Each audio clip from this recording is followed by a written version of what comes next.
Naudzubillah min dzalik bet terempak ngiang. Nah. Tegalam ketiup sangkal kala kiamat dunia reberduh puyang na geput hari bandum li Allah. Kullu syai'in halikun wa takatruk ne pancu mandum li Allah. Nyan itu biat lom. Duruh apui itu biat apui hanam ta dunia pi. Itut puyang na.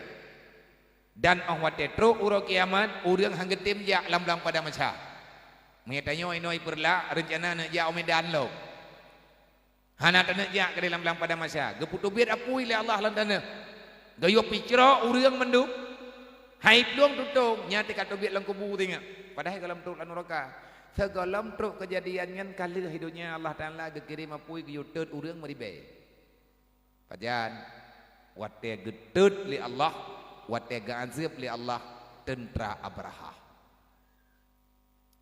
tentera Abraha yang gepegah lang sejarah yang ijak jauh dari nanggrau kulit hitam rencana ini ya pok Ka'bah karena dalam Quran alam tara kaifa fa'ala rabbuka bi ashabil fil alam yaj'al kaidahum fi tadlil wa arsala alaihim tayran ababil tarmihim bihijaratin min sijil faja'alahum ka'asfim ma'kul.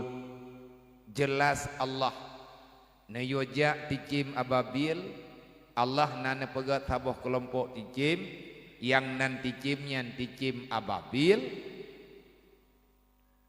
gayutreun li Allah Ta'ala dalam neraka sijilnya nan neraka gayoco anu bataya li Allah nayutreun langapui le Allah nayutreun dalam neraka goyoco anu batel he anu tepo icok ngan kaki uneun tinu icok ngaki wi tinu icok ngan babah tinu serentak itreun icok le anu tepo idai yang le dicimnya holong menyo ya Allah kapudo biat jo gede hudonya kayak sedat musuh lu katut babih ni pegah li Allah. Nak arahkan li malaikat Malik Zabaniyah yang jaga neraka. Tepat sasaran ku. Mentinu anak batai hana rugawa.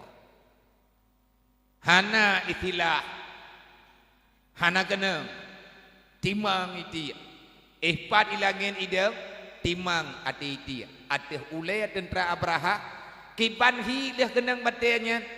Faja'alahum ka'asfim ma'kul lagi kaya ipajuh liulat ruhum hana tinggal ngit angah ruhum awaknya tengah hidup atih gajah reut anak batai atih hulai ruhum gajah-gajah mati angah raja-raja Abraha mati ngan puwa mati ji Allah Ta'ala gekirim apui neraka kena udunya na'udzubillah min dalik